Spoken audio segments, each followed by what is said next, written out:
आइए प्रिय शिष्यों, अब आप लोगों के समक्ष एक नया एनसीईआरटी पैटर्न पर जो प्रश्नावली 7.2 के लिए कुछ आर्टिकल हैं उसको मैं बताना चाहूँगा। इससे पहले मैंने वीडियो कुछ अद्भुत गणित के लिए बनाया था, बहुत सारे लोगों ने देखा। जो लोग देखे उनको मेरे तरफ से बहुत बहुत धन्यवाद। आइए एनसीईआरटी क्लास 12 के लिए समाकलन की कुछ विधियां हम लोग चलेंगे। मेथड ऑफ इंटीग्रेशन में कुछ विधि है जिस विधि को हम सामने लिखे हुए हैं। पहला आपका प्रतिस्थापन द्वारा समाकलन, फिर आंशिक भिन्नों में वियोजन द्वारा समाकलन और खंडशः समाकलन। ये समाकलन की 3 विधियां आप लोगों के समक्ष लिखा हुआ है। प्रत्येक विधि को मैं पहले संपूर्ण और विधिवत रूप से मैं बताना चाहूंगा कि किस प्रकार से प्रतिस्थापन द्वारा हम समाकलन करेंगे। बुक में बहुत सारे उदाहरण दिए भी हैं, लेकिन इस प्रतिस्थापन द्वारा समाकलन के लिए बताने से पहले मैं एक जरूर आप लोगों से निवेदन करूंगा कि जितने भी अवकलन और समाकलन का जितना सूत्र है जो आपके हम फर्स्ट वीडियो में पूरा फार्मूला आपको लिखे हैं, प्रिय शिष्यों, अगर समाकलन का सवाल तुरंत लगाना है तो उसके लिए आपको निश्चित रूप से सूत्र याद करना पड़ेगा। आइए हम प्रतिस्थापन द्वारा समाकलन का मतलब कि उसमें कुछ ऐसे फलन होंगे जो निश्चित रूप से उस फलन का अवकल गुणांक निश्चित रूप से सम्मिलित होंगे। जैसे d by d x x to power n equal to n x the power n minus 1। जितना अवकलन का सूत्र है, इनवर्स से लेकर आपका दो फलनों का गुणनफल से लेकर भागफल से लेकर टोटली आपका अवकलन के साथ समाकलन इसमें निश्चित रूप से समाहित रहेगा। यानी कोई ऐसा सवाल नहीं रहेगा जिस सवाल में निश्चित रूप से एक को पुट करेंगे तो दूसरा उसके साथ समाहित होगा। आइए कुछ उदाहरण लेते हैं। बुक में भी उदाहरण दिया हुआ है आपका, जैसे integration of sine m x d x दिया है। एग्जाम्पल से ये आपका integration of sine m x, sine x का समाकलन का सूत्र हमारे पास है माइनस कास एक्स, लेकिन साइन एम एक्स इसमें दो ही चीज हमको समझना है। डायरेक्ट भी आप कर सकते हैं, हम चाहेंगे तो पुट टी बराबर भी कर सकते हैं, कोई दिक्कत नहीं है। एक फलन को दूसरे फलन में प्रतिस्थापन करके भी लगा सकते हैं। पहले मैं प्रतिस्थापन द्वारा बताना चाहूंगा कि पुट टी बराबर अगर हम रखते हैं इसमें put t equal to m x, तो दोनों तरफ यक्स के सापेक्ष यदि हम अवकलन कर देते हैं तो डी टी इक्वल टू आपका हो जाएगा एम, और ये आपका एक्स का अवकलन करेंगे d by d x x to power n equal to n x the power n minus 1। Power 1 है तो d by d x x to power 1 x to power 1 minus 1 अर्थात 1 x to power 0 equal to 1। यानी पुनः दोनों को लेकर के हम किए हैं। तो ये अगर यक्स के सापेक्ष टी का अवकलन करते हैं तो डी टी अपन के d x equal to d by d x x, तो डी टी अपन के डी एक्स इक्वल टू आपका एम इंटू एक्स का अवकलन 1 हो जाएगा। फिर 1 मल्टीप्लाई करेंगे तो डी टी इक्वल टू हो जाएगा आपका एम डी एक्स। एक ही सवाल को खूब अच्छे से समझ लेंगे, निश्चित रूप से आपको आ जाएगा, न आने का कोई प्रश्न ही नहीं है। हमने क्या किया कि जो sine x, integration of sine x d x equal to minus cos x और प्लस सी होता है। ये फार्मूला आपका है। सिर्फ आप फार्मूला को याद करिए कि किस रूप में है, बीजगणितीय फलन के रूप में है कि त्रिकोणमितीय फलन में है कि प्रतिलोम त्रिकोणमितीय फलन है कि चरघातांकीय है कि लघुगणकीय है, किस रूप का ये फलन है। जिस रूप का फलन रहेगा तुरंत उस फलन के सूत्र पे हम जाएंगे जो अवकलन के लिए और समाकलन के लिए आपके लिए लिखवाया गया है। यहां पे देख रहे हैं कि dt इक्वल टू dx, ये dx आपका मौजूद है, तो dx इक्वल टू हम लिख सकते हैं 1 अपान के m dt। अब क्या करेंगे कि पुट t इक्वल टू हमने mx माना, आराम से यहां पे रख देंगे इंटीग्रेशन ऑफ साइन आपका टी हो जाएगा, और dx का मान देखिए निकाले हैं यहां पे 1/m/dt, ये बाहर हो जाएगा 1/m integration of sign T और dt।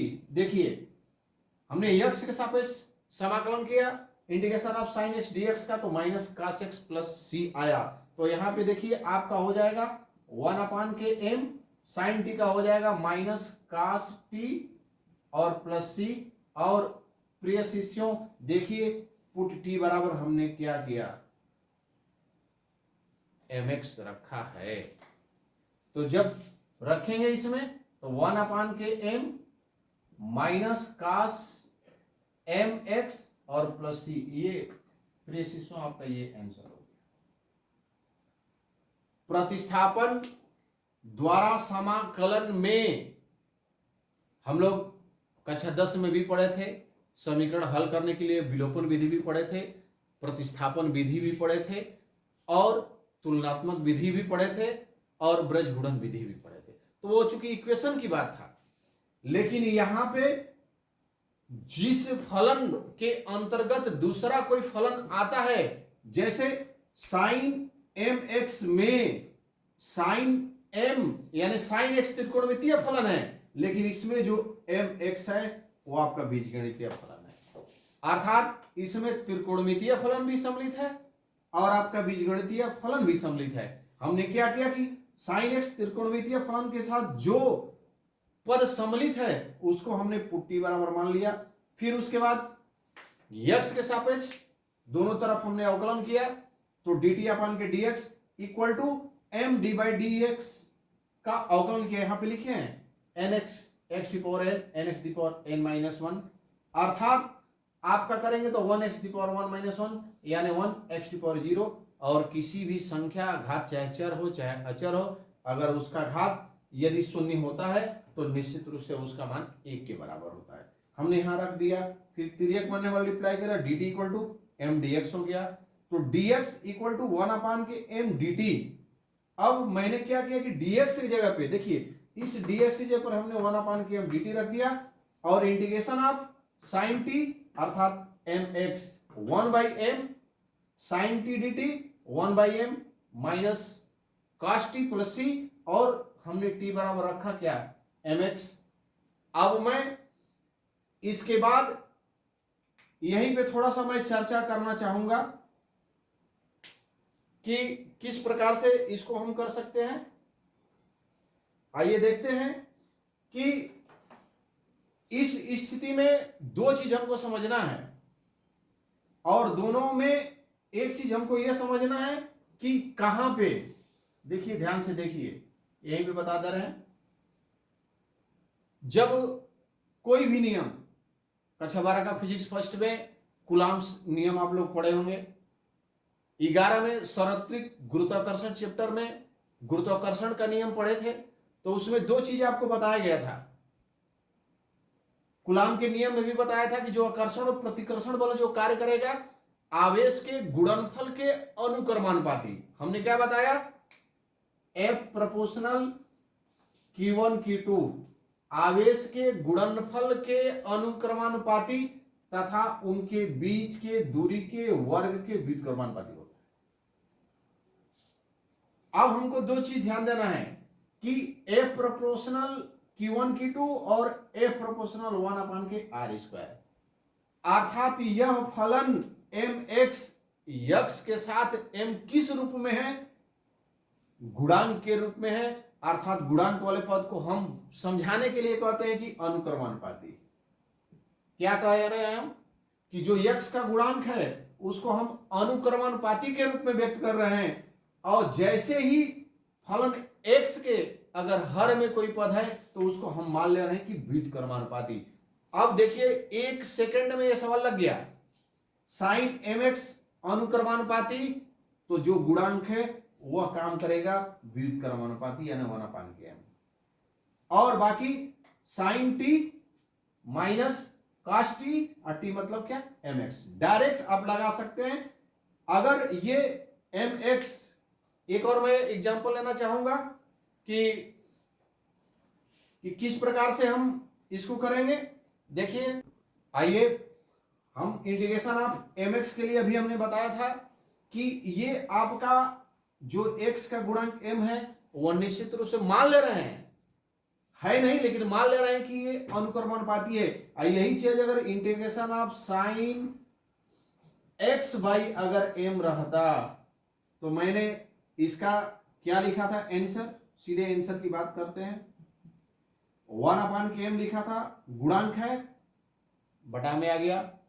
फिर उसके बाद साइन x का समाकलन माइनस हमने कास लिखा था और m है तो mx और प्लस 81। देखिए एकदम तुरंत आ गया आपका। देखिए गुणांक है अनुक्रमानुपाती 1/m, यहां पे देख रहे हैं कि साइन x बाई m है, तो साइन x बाई m है तो हम चाहेंगे कि डायरेक्ट आप आंसर बोलिए, क्योंकि 1/m व्युत्क्रमानुपाती है, तो जब अनुक्रमानुपाती हम मान ले रहे हैं तो 1/m भी व्युत्क्रमानुपाती है, तो आपको हो जाएगा m और साइन x का समाकलन minus cos x by m और आपका हो जाएगा प्लस c। देखिए आराम से करने की कोई जरूरत नहीं, बस दो ही चीज समझना है हमको, अनुक्रमानुपाती और व्युत्क्रमानुपाती, अर्थात 1/m के पदों में है या m के पदों में है।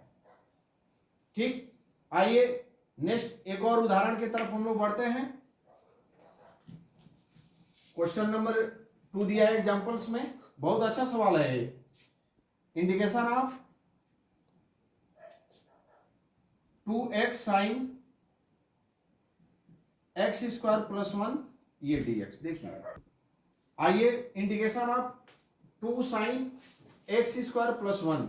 अब ये देखिए इसमें हम बताए थे कि प्रतिस्थापन का मतलब एक को हम पुट करेंगे उसका अवकलन इस फलन में समाहित होगा, क्योंकि जब हम चाहेंगे कि साइन x स्क्वायर प्लस 1 को हम पुट कर लें तो साइन x का हमारे पास निश्चित रूप से अवकलन समाकलन अवकलन की बात कर रहे हैं, साइन x का जो होता है cos x होता है, cos x इस फलन में है नहीं। अब देखेंगे कि पुट t बराबर 2x करते हैं तो x का अवकलन 1 होता है, लेकिन इसमें समाहित नहीं है, तो इस स्थिति में हम क्या करेंगे कि पुट t बराबर देखिए कर ले रहे हैं x स्क्वायर प्लस 1। देखिए साइन त्रिकोणमितीय फलन है और x स्क्वायर प्लस 1 जो है बीजगणितीय फलन है। अब हम पुट t बराबर x स्क्वायर प्लस 1 करेंगे तो निश्चित रूप से इसका हम x के सापेक्ष दोनों तरफ अवकलन कर देंगे, तो ये हो जाएगा dt अपान के dx equal to d by d x square plus d by d x 1। अवकलन में आपका बताया गया था कि सिर्फ x को छोड़ करके अन्य कोई अचर पद आ जाते हैं, जैसे 2 3 4 अंक कोई आ जाता है तो उसका अवकलन जो होता है आपका शून्य होता है। तो dt अपान के dx इक्वल टू फिर वही सूत्र d by d x x power n equal to n x the power n minus 1। आराम से करिए, बिल्कुल समझ में आएगा, नहीं समझ में आएगा तो कमेंट्स जरूर करिएगा कि सर थोड़ा सा स्पीड कम कर दीजिए या पुनः फिर दोबारा बताइए। तो d बाई dt अपान के dx equal to d by d x 2x the power 2 minus 1, ये तो आपका 0 हो जाएगा। dt अपान के dx equal to 2x square और dx से जब मल्टीप्लाई करेंगे तो ये आपका हो जाएगा dt equal to 2x square dx। देखिए 2x स्क्वायर dx क्या इस फलन में कहीं है, तो निश्चित रूप से सॉरी ये 2x दी पावर 2 माइनस 1 हो जाएगा, ये आपका 2x हो जाएगा। देखिए कि dt equal to 2x dx इस फलन में कहीं है आपके पास, देखिए दिखाई दे रहा है, आराम से कर लीजिए। जैसे हम लोग केमिस्ट्री में इलेक्ट्रॉन बिंदु सूत्र द्वारा संरचना बनाते हैं, ठीक पैटर्न देखिए 2x dx, यहां पे देखिए 2x dx अर्थात आपका फलन हो जाएगा, देखिए मिल गया। तो निश्चित रूप से इंटीग्रेशन ऑफ 2x dx किसके बराबर रखेंगे, dt के बराबर रखेंगे और ये हो जाएगा साइन अब पुट टी किसको किसके बराबर रखे हैं, एक्स स्क्वायर प्लस वन अर्थात साइन टी, और आपका हो जाएगा सिर्फ डी टी। और साइन टी का जो समाकलन होता है वो निश्चित रूप से कितना होता है, माइनस कास होता है, माइनस कास टी और प्लस सी, और ये माइनस कास टी, टी बराबर क्या, एक्स स्क्वायर प्लस वन, ये आपका प्लस सी, ये आपका आंसर हो गया। देखिए अगला क्वेश्चन, एक और क्वेश्चन उदाहरण हम लेना चाहेंगे। तो इस स्थिति के अनुसार आइए क्वेश्चन नंबर 3 की तरफ हम लोग बढ़ते हैं। उदाहरण नंबर 3 है, इसको इंपॉर्टेंट टिक कर लीजिएगा। अब इस फलन में देखेंगे कि किस फलन का अवकलन इसमें सम्मिलित है। क्या सेक स्क्वायर एक्स का अवकलन tan the power 4 root x होता है, नहीं होता है। चूंकि हमें मालूम है कि D by d x tan x, तो tan x का अवकलन आपका सेक स्क्वायर एक्स होता है। सूत्र याद रहा तो समाकलन आएगा, सूत्र याद नहीं रहेगा तो कोई सर हो, कोई भी मैथ हो, चाहे शॉर्ट चाहे आपका लॉन्ग मेथड हो, कहीं भी आपको समझ नहीं आएगा। सवाल लगाने से पहले आप सूत्र को तैयार करें। अब इसमें देखिए कि पुट्टी बराबर हम लिख रहे हैं आराम से, tan रूट एक्स, इंपॉर्टेंट सवाल है, बढ़िया सवाल है ये एग्जाम्पल्स का। पुट्टी बराबर tan रूट एक्स, तो ये डी टी अपान के dx हो जाएगा, और d by d x tan root x, तो डी टी अपान के dx इक्वल टू, अब देखिए tan x का सेक स्क्वायर रूट एक्स, और पुनः फिर रूट एक्स, देखिए पुनः फिर प्रतिस्थापन में तो रूट एक्स का पुनः फिर अवकलन करेंगे तो 1/2, 1 अपान के कितना होता है, रूट एक्स होता है। यहां पे dx तो ऑलरेडी यहां मौजूद है।